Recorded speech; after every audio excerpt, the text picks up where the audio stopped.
Olá para você que está nos acompanhando, chega agora no canal 26 UHF da TV Indaiá ou ainda você nos acompanha pela rede mundial de computadores no www.tvindaiá.com.br, ali no ladinho do nosso site você vai ter a nossa programação em tempo real. E ainda, quando a nossa programação local está no ar, Facebook/TV Indaiá, estamos ao vivo.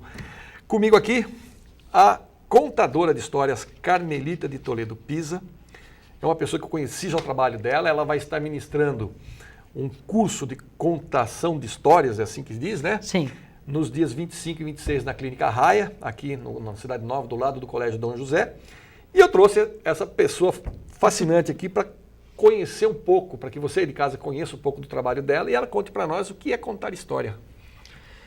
Bom, primeiro é uma satisfação estar aqui com você novamente, né? Já que você participou. Participei da outra vez. De uma palestra. Foi uma trabalho, palestra. Né? Foi um você trabalho fez um... lá com a Lani, no consultório. E então é uma satisfação estar trazendo para cá, em Indaiatuba, novamente, essa contação de histórias. O que é uma contação de histórias? Uhum. Contar histórias teve um tempo em que era natural e normal, né? As famílias contavam histórias, os professores contavam histórias, mas de repente parece que parou. Ninguém mais contava histórias. Deixaram para a televisão fazer isso, né? Eu acredito que sim. Tá? E quando eu fui, né, porque a minha formação é pedagoga, né? Eu sou professora. Quando eu fui para a sala de aula, eu descobri que as crianças não ouviam histórias mais. E aí eu comecei a resgatar isso. Então, comecei dentro da sala de aula a contar as histórias que eu ouvia do meu pai, que eu ouvia do meu avô. Eu venho lá da cidade de Piracicaba, que é uma cidade que tem muitas lendas. O rio dá uma força muito grande para a gente. Nós temos a tradição do cururu, né? E eu convivi com tudo isso. Então, eu levava para a sala de aula. E aquilo eu fui vendo que fazia bem para as crianças. Aí, da minha sala, ia para outra sala, da sala para a escola, da escola. E um dia eu decidi que eu ia deixar tudo e virar uma contadora de histórias. Isso está fazendo 25 anos. Estou fazendo bodas de prata. Bodas de prata. Carmelita, como é que é? Hoje em dia fala-se muito no Natal de storytelling, virou mania. Tem uns amigos meus que são especialistas em storytelling. Eu falei, peraí, preciso pesquisar um pouco. Storytelling nada mais é do que contar história. Quer dizer, é que como virou essa frescura de americanizar a nossa língua, eu fico doido. Na área do marketing tem muito disso. É tudo um termo em inglês. Parece que é um negócio surreal. Então ninguém mais... Falei, gente, contar história é o tal do storytelling. Então conta-se história para tudo. Uhum. Aí eu até me lembrei de você quando eu ouvi isso pela primeira vez. Eu falei, bom, eu conheço uma contadora de história e ela nunca falou que era storytelling. Agora, até porque eu também não gosto dessas coisas desse americanismo na nossa língua, né? Eu também não. Como é que é contar história para gente grande? Bom, contar história para gente grande é como você contar histórias para uma criança. Por quê? Eu digo sempre para eles assim, quando a gente nasce bem pequenino. Uhum. A gente mama, faz xixi, faz cocô, chora, mas a gente cresce. E aí a gente começa a engatinhar, quer andar, quer correr, quer subir em árvore. Cai, levanta, chora, machuca o joelho. Essa criança que chora, que ri, que cai, que levanta, mora dentro da gente. Então, todos nós, adultos, temos uma criança maravilhosa dentro da gente. Alguns deixam ela amortecida. E às vezes nem quer saber mais da presença dela. Outros resgatam isso. Então, por exemplo, às vezes você está fazendo alguma coisa e você fala, nossa, mas eu estou parecendo uma criança. Sim. E é a sua criança fazendo, né? Então, quando conta a história para adulto, muitos adultos ficam assim. Põe uma barreira, muitas vezes, né? Põe a barreira. Mas você vai entrando, você vai falando, você vai sensibilizando. E aí, você ganha aquele adulto como você ganha uma criança. A vez que você veio aqui, que você fez a palestra e tudo mais, eu vejo que você cria todo um clima, todo um ambiente, você monta vamos dizer assim, todo um imaginário através dos adereços, do seu jeito de contar, das mãos. Sim. Fala um pouco disso pra gente. A descoberta foi os véus, que nada mais é em homenagem a Sherazade, né? Que foi uma grande contadora de histórias, salvou as mulheres do reino, né? Através das histórias. Então, os véus, eles trazem essa simbologia, né? Do transparente, do era uma vez que fica lá, do que vai acontecer. Então, usar os véus é simbólico, muito simbólico, e é uma homenagem a essa grande mulher que é Sherazade. E assim, o meu material sempre foi muito simples, né? Então, são os véus, são os panos, é a sacola, aquela sacola de palha, que eu vou tirando lá de dentro o chocalho, eu vou tirando o pano, eu vou tirando os gorros, eu vou tirando de dentro dessa sacola o encantamento da história. Então, essa é quase trabalhar uma surpresa. A gente não tem cenário, né? Pode ser qualquer lugar, porque a minha visão de contador de história é essa. Você conta a história em qualquer lugar, tá? No palco, junto na roda com criança, na praça, na cadeia, como já fui também. Em qualquer lugar você conta histórias e você sensibiliza as pessoas com essa arte. Além de contar histórias, você escreve histórias. Você tem 7 livros? 9. 9 livros? 9. Eu tenho 3 infantis, né? Que agora eu estou trabalhando em cima do dig, passo ponto, né? Que é uma história que eu conto há muito tempo. Tá. E aí, você vê como que a história, acontece história em cima da história. Né? Eu estava no ano retrasado, final do ano retrasado, né? Do ano passado, eu estava numa formatura de pré-escola, assim, que não tem mais o pré, mas a escola da minha sobrinha neta faz uma passagem, um ritual de passagem com as crianças que estão saindo do jardim, indo para o 1º ano, e com as crianças que estão saindo do 6º ano e indo para o 7º ano. Então, a minha sobrinha neta estava saindo do jardim, indo para o 1º ano, com 7 aninhos, ela tem 7 anos completos. Eu estou na formatura, quando ela vem para mim e diz: tia Carmen, eu vou contar uma história.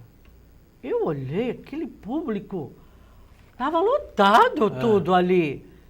Eu falei: nossa, que maravilha, com quem você vai contar? Não, tia Carmen, eu vou contar sozinha. Eu só preciso que você arrume o microfone para mim, porque eu não sei como é.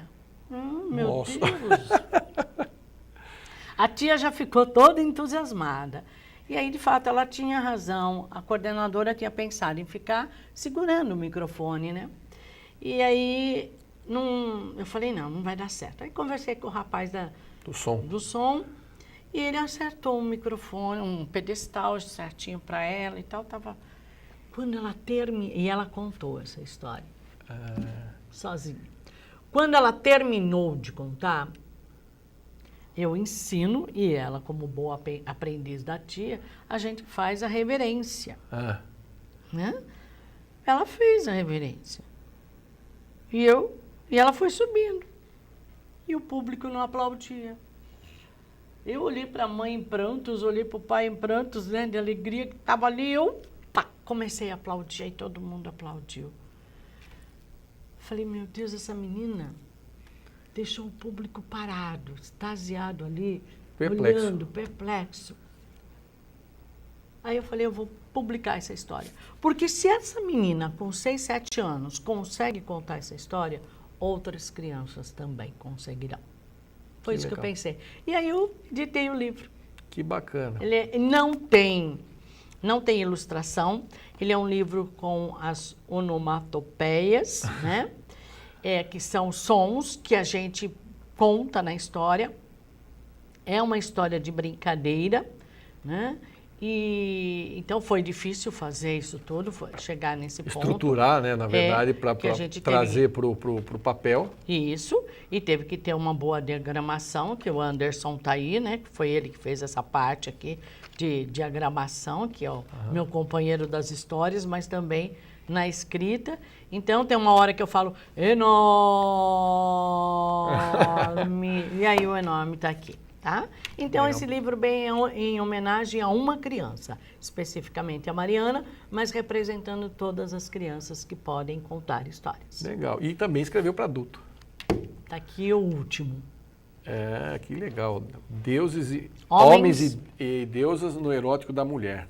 É o livro da Carmelita. E aqui tem uma história pessoal aqui, não é isso? Uma superação. Eu passei pelo câncer de mama. Como eu descobri que eu sou uma pessoa resiliente, eu não fico chorando o leite derramado. E eu sentei lá depois de... Porque quando você recebe a notícia de que você tem um câncer, o chão se abre. E você começa a procurar o fundo. E vai lá para o fundo, abraçar a Hades, como eu digo, né? E aí... Você tem que sair daquilo, tem que ver uma luz, tem que... Foi então que eu falei, vou escrever, quem sabe isso melhora. Aí teve um pequeno problema, né, que eu tive que fazer 2 cirurgias, fiz a primeira, aí não deu certo, fiz a segunda, e a segunda foi a retirada das 2 mamas. E aí tem uma outra situação.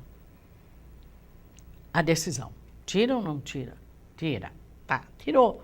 Faz a reconstrução, tudo direitinho. E a aceitação dessas 2 mamas, como é? Né? Isso me pegou. Aí, então, eu falava assim, bom, as minhas mamas foram jogadas num lugar, foram analisadas, onde estão? Né? E essas que estão aqui? Aí eu conversava muito com um médico, cirurgião plástico, ele muito jovem, muito competente, e ele dizia, mas eu retirei do próprio corpo da senhora. As mamas são da senhora mesmo. E era difícil aceitar. E aí eu comecei a pensar como que as mulheres poderiam pensar e trabalhar isso. E aí saiu o livro. Legal. Porque aí eu escrevi esse livro com essa angústia, com toda essa dor, com toda essa força que vinha lá de dentro e dizia, mas como? Por quê? E aí foi muito interessante, porque esse livro foi o universo conspirou de uma tal forma que às vezes eu ficava um pouco assustada. O texto pronto, eu falei, nossa, precisa de humor nesse texto. E aí foi onde eu comecei a colocar algumas coisas da minha própria vida mesmo, de relacionamento, de situações que me aconteceram para que as pessoas vinham para levantar aquele astral, né? E de repente o amigo chega e fala assim, entra num site de relacionamento para ver se melhora você. Ai, meu Deus do céu, né? Mas ele colocou e eu entrei. Então, tudo isso eu vou colocando no livro e isso fica um lado muito leve para a leitura. Mas não estava pronto. Aí eu pensei nos poemas, nas poesias que eu escrevo e são eróticas, tá? Então, vamos incluir as poesias eróticas. Estava pronto, dei para uma amiga ler. Ela falou, por que você não faz um ensaio fotográfico? Eu? É, você. Legal. Aí aparece, cai do céu lá, uma fotógrafa que estava querendo começar um trabalho de fazer ensaios fotográficos com mulheres, principalmente mulheres mastectomizadas, né? Ela falou, tá aí, vamos fazer. Então, sabe quando você começa a fazer um trabalho e o universo vai fechando esse trabalho, tá? A pessoa que eu pedi para ler, para ver o que ele achava, virou prefácio, tá? Virou o prefácio. Depois as outras 2 pessoas que eu pedi para ler, virou aqui, está aqui na contracapa. Então, assim, o livro foi saindo. E hoje ele está super bem, tá? Legal. Estou caminhando com ele. Ontem fui para São Paulo, para uma livraria, levar o livro. Carmelita, estou conversando aqui com a Carmelita, vou fazer um rápido intervalo, volto daqui a pouquinho, continuo com ela aqui, para a gente continuar falando, essa contadora de histórias, uma educadora, que ensina as pessoas a contarem histórias, está contando um pouquinho da história dela, e no segundo bloco eu vou conversar sobre o curso que ela vai fazer aqui em Indaiatuba, e a proposta de um curso de pós-graduação também que está acontecendo. Ela já é professora na Faculdade Campos Elíseos, ela dá o curso de pós-graduação e há um movimento para que se aconteça uma turma em Indaiatuba. Não sai daí, eu volto já já.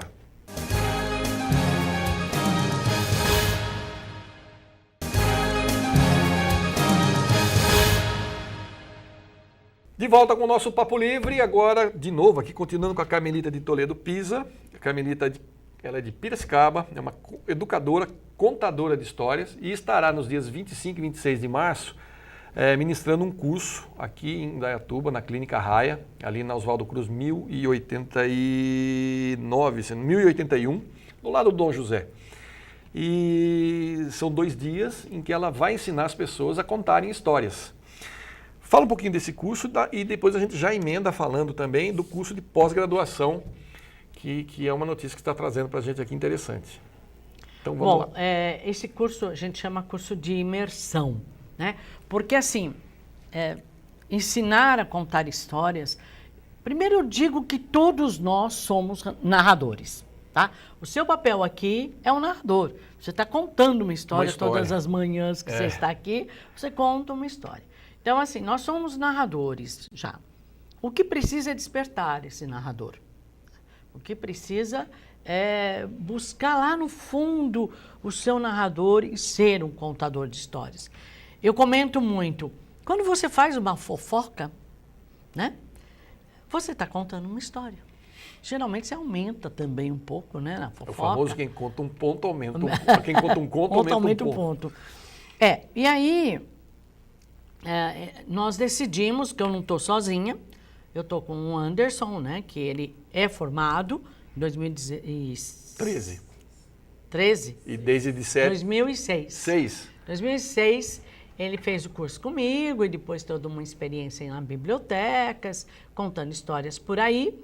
E nós nos unimos e a gente dá esse curso de imersão. A pessoa fica das 8 da manhã às 5 da tarde, aqui, ó. E a gente vai falando das dinâmicas, o resgate da criança interior, que é muito forte, o corpo do narrador, as mãos, como você disse, o olhar. Porque o olhar do narrador, às vezes, ele é mais forte do que a própria palavra. Tá? Então, a gente vai pegando essa pedra bruta e vai lapidando, lapidando, lapidando, todo sábado. Aí, no domingo, a gente começa as práticas, tá? Eles começam a descobrir que para contar uma boa história, precisa de uma introdução, precisa dessa surpresa de tirar algo da mala, ou então da sacola, ou do baú, para que a criança, o adulto, o idoso, olhe e fique esperando aquele momento da história. Então, ele vai tendo a prática no domingo, tá? E aí a gente vai mais ou menos, aí, dependendo, o que nós fizemos lá em Piracicaba, até as 3 horas. A partir das 3 horas, eles estão prontos para apresentar um sarau. Tá. Aí, quando é 3h30, quase 4 horas, começa a chegar a família, que eles convidam, e eles apresentam as histórias para a família, para os amigos, para quem eles convidaram. Então, assim, é muito interessante porque a gente vê o processo de despertar do narrador naquelas 24 horas ali, naquelas 8 horas que ficaram com a gente, mas eles vão para casa, é aí que eu brinco, né? Eles vão para casa, mas eles dormem com o narrador deles, eles contam histórias, ouvem histórias do narrador, e sonham com aquele narrador, voltam no domingo, estão prontos para apresentar um sarau para pessoas diferentes, adultos, crianças ali presentes. Então, é muito interessante o curso. E o curso de pós-graduação, que você já trabalha, no Polo de Americana que você trabalha? Não. Vai abrir em Piracicaba. A Faculdade Campos Elíseos, né? O Juliano Moraes Jaime, que é o gestor do Polo de Americana, está aqui com a gente acompanhando a Carmelita e trazendo essa informação que há a ideia de se montar um grupo aqui, é isso? Um grupo aqui em Indaiatuba. Bom, quando você fala em pós-graduação, como a gente tem aí, esse é presencial. Esse aqui é um curso presencial, não é um curso... Não é EAD, nada contra, mas tem que ser, não tem jeito. Isso aqui nem o pessoal faz, esses dias eu tenho visto na internet lá, curso de locução, de falar em público pela internet. Como é que você vai trabalhar o cara? É isso que a minha preocupação. Como é que você vai trabalhar a pessoa fazendo um curso, o cara baixando a teoria, como é que você vai dizer para o cara, olha, isso aqui você tem que melhorar, olha a postura, olha a entonação, olha a voz. Como é que você vai orientar o sujeito se você tiver a distância? Não tem como. Que é o curso de contador de história. Claro. Eu acabei de dizer, como que você vai... Porque quando você fala, né, você diz, por exemplo, e a princesa morava lá no alto do castelo, lá na montanha, lá no alto. Quer dizer, quando você faz esse movimento, o seu olhar acompanha, vai junto. Como que você vai explicar isso na internet? Eu não consigo ainda. Complicado. Não, mas assim, é uma impessoalidade que esse tipo de trabalho não permite. A internet causa uma impessoalidade que contar uma história, fazer um trabalho de locução e coisa e tal, não permite. Você está muito distante. Não que não seja bom para muita coisa, mas quando você precisa estar junto da pessoa para que haja uma conectividade, se não for presencial, eu posso estar enganado, né? Como acabei também de dizer, do olhar. Esse olho que você olha para cada pessoa presente ali, não tem importância se é uma criança ou 10 ou 100, né? Como a experiência que a gente tem, por exemplo, em hospital, já está dando 15 anos, que a gente vai lá e conta para a criança no leito, ou ela sai do leito e vai para a sala de recreação e a gente conta. Então, assim, é o olhar, é o toque. É o toque. Né? É a escuta. São 5 sentidos na contação de história. E é isso que eu vou estar levando para a pós-graduação. Essa coisa de você estar se descobrindo como narrador, tá? Como é um curso, são 8 encontros, né? A pós-graduação tem 4 encontros específicos, depois serão 8 encontros comigo na contação de histórias. São 8 encontros e como é um tempo grande, né? Para mim eu acho grande, que são 6 horas, dá para a gente trabalhar muito a teoria e a prática junto, né? Então resgatar um pouco da mitologia, lendas. Então vai ser falado assim, vai ser um trabalho muito gostoso, porque vai aprender a contar a história, mas também nós vamos buscar lá, né, nessas histórias antigas a simbologia de algumas situações que estamos vivenciando. Por exemplo, como os contos de fadas mexem com a gente. Tá? Nós fizemos, e a gente vai fazer essa experiência no curso de imersão, como que o patinho feio é forte nas pessoas. Todos nós somos patinho feio. Todo mundo tem um quê do patinho feio. Sempre aconteceu algo na infância, um bullying, né? Como diz hoje, né? Que isso existe, e que deixou aquela criatura sendo o patinho feio da família, sendo o patinho feio da escola, e isso ela vai levando. Então, num trabalho de 8 encontros, dá para a gente até fazer esse trabalho de análise mesmo, né? De como os contos de fada mexem profundamente com a gente. Um esquema de autoconhecimento, na verdade. Bom, para quem quiser mais informações, o e-mail vai aparecer aí na telinha, é o anderson.brogna, é isso? @gmail.com, né? Ou através do telefone 19 98 811 6144, tá certo? Você pode também ligar lá na Clínica Arraia, que é o 3834-4722, ele vai passar os contatos do Anderson para você, que está tudo centralizado nele. E quem quiser mais informações também sobre esse curso de pós-graduação, pode entrar em contato com o Juliano no 19 9741 72712 ou poloamericana@fce.edu.br. Também está aparecendo na sua telinha aí, não tem como errar. E eu espero que você participe.